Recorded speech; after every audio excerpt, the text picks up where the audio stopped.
The accidental recording of 1972 that revealed why Chuck Norris was different from all other champions. Los Angeles, California, October 1972. A Tuesday morning just past 8:40 in the morning. The Santa Ana winds had been moving through the basin since before dawn, carrying the smell of dry chaparral down from the hills above Palos Verdes and pushing it through the canyons and the warehouse districts of Torrance until it settled over everything like a thin layer of smoke that was not smoke. The sky was white rather than blue. The light was flat and sourceless, the kind of light that gives no shadows and makes every object look like it exists slightly outside the present tense, slightly ahead or behind the moment you're standing in. The palm trees along Crenshaw Boulevard stood very still. There was no real wind at street level, only the pressure of it somewhere above. The building at the corner of Crenshaw did not announce itself. It had been a furniture warehouse before Chuck Norris leased it in 1969, and the bones of that original purpose were still visible in the high ceilings. The loading dock that had been converted to a storage room for equipment.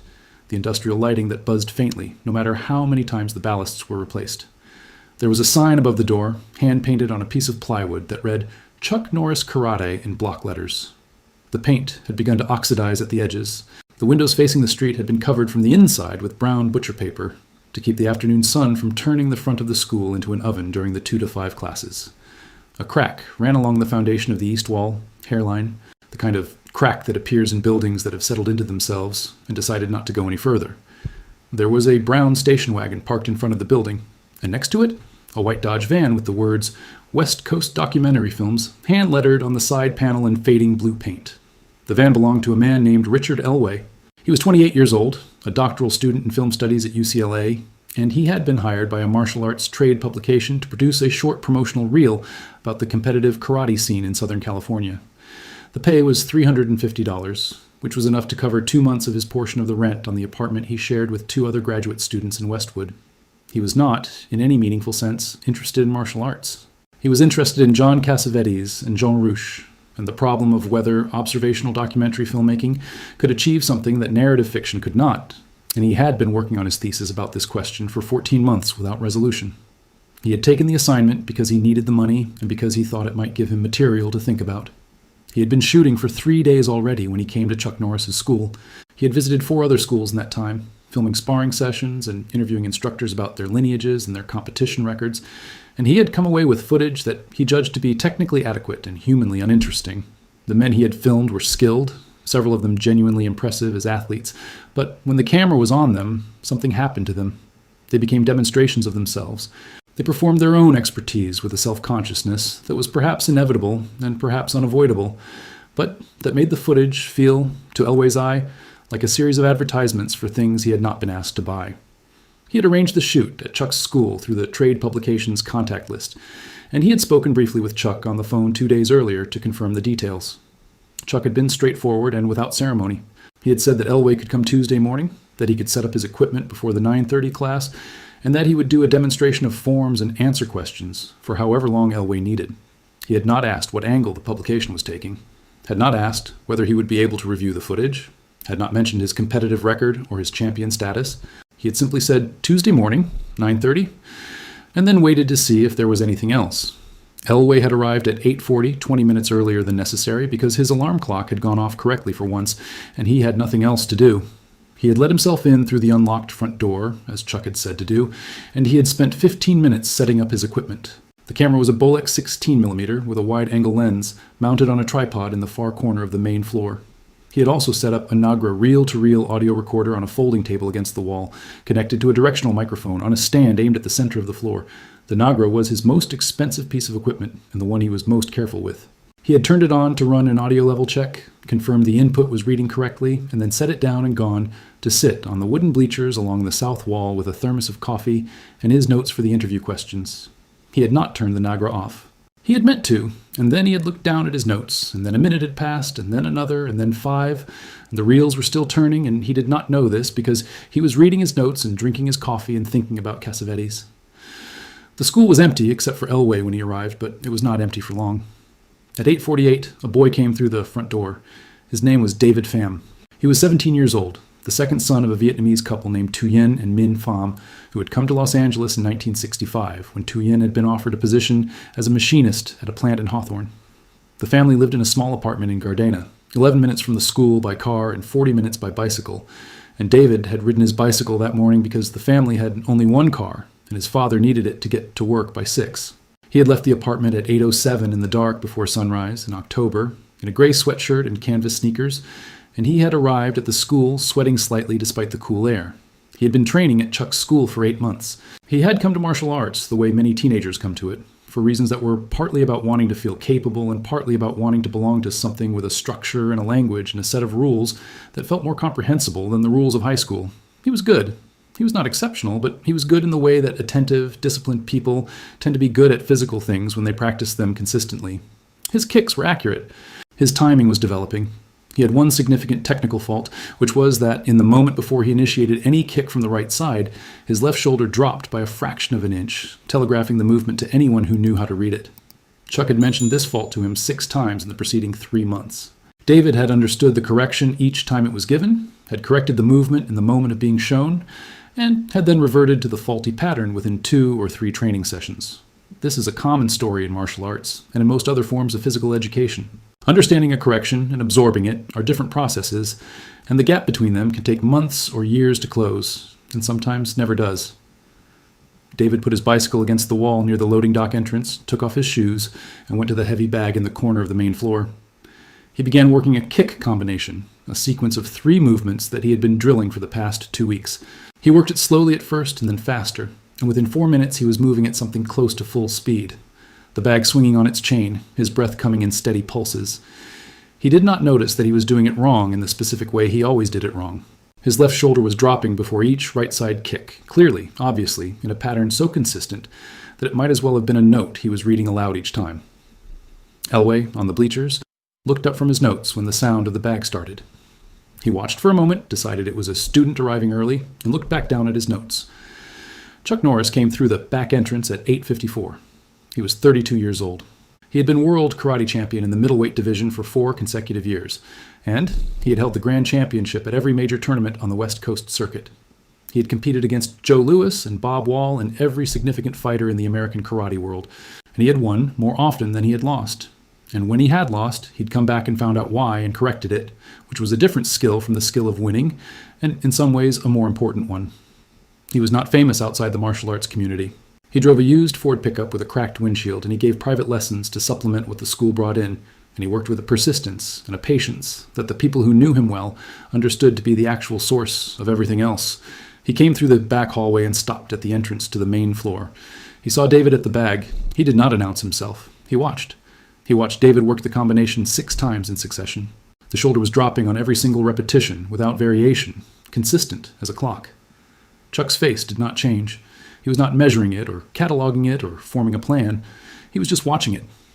There is a quality of attention in people who have trained long enough in martial arts that begins to resemble something like listening, and that is what Chuck was doing. He was listening to what David's body was saying, which was something slightly different from what David intended it to say, and the distance between those 2 things was the whole problem. He went to the equipment shelf and took a pair of focus mitts and walked to the center of the floor.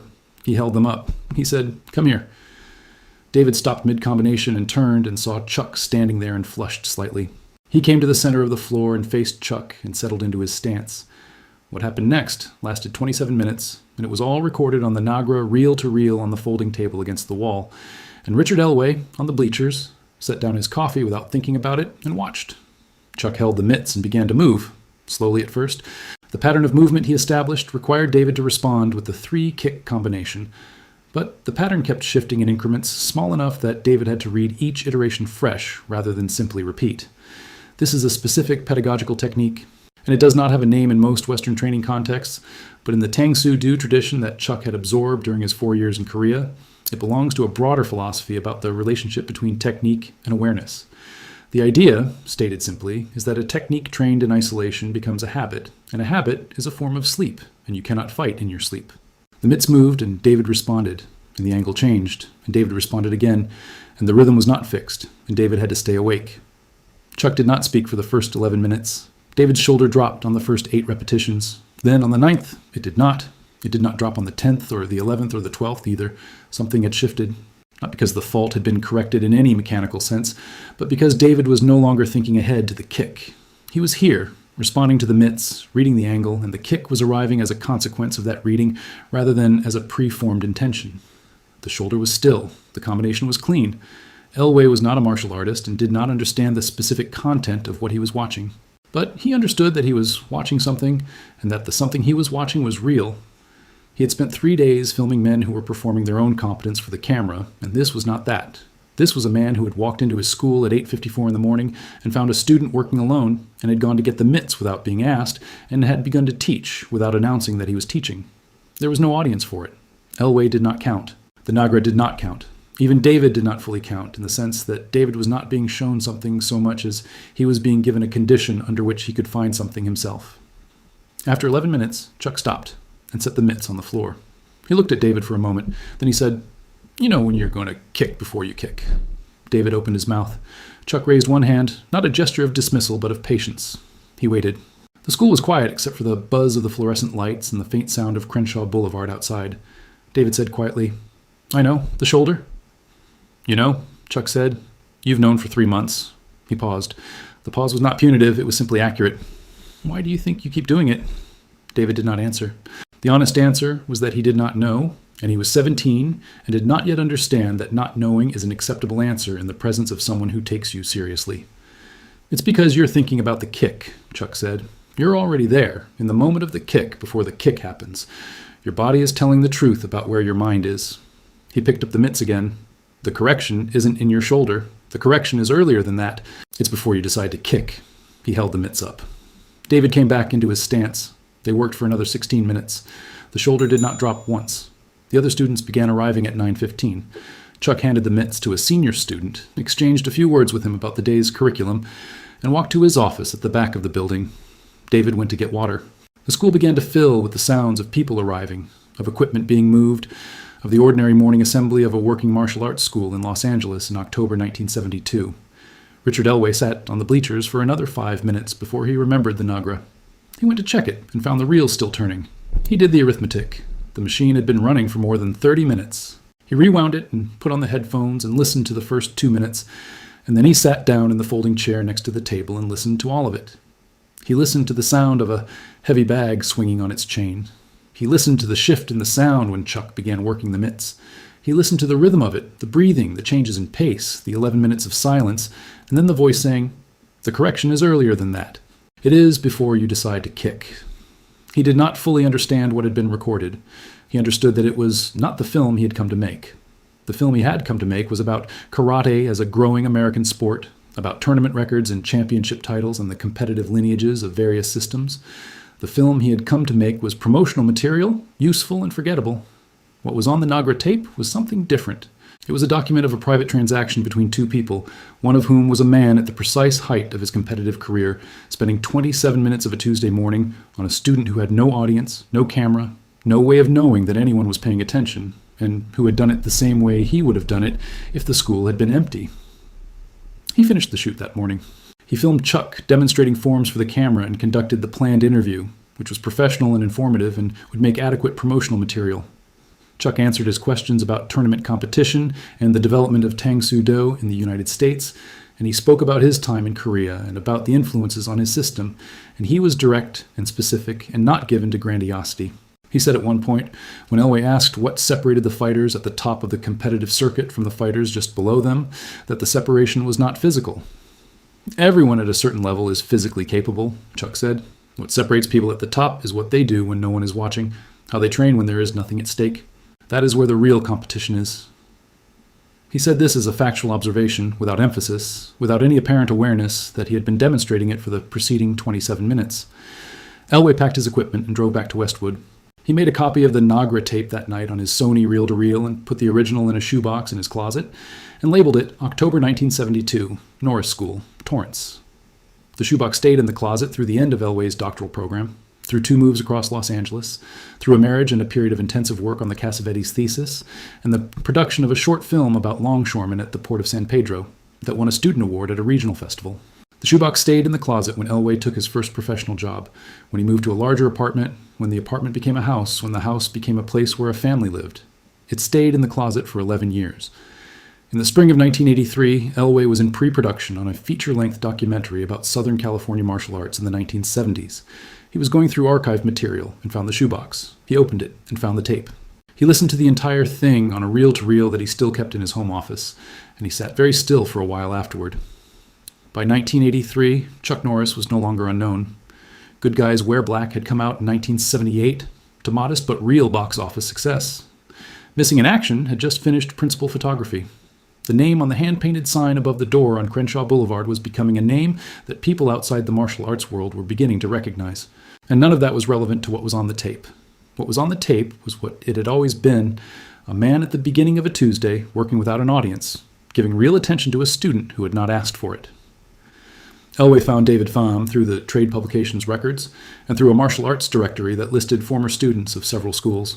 Pham was 28 years old by then, living in San Jose, working as a mechanical engineer at a company that manufactured components for the aerospace industry.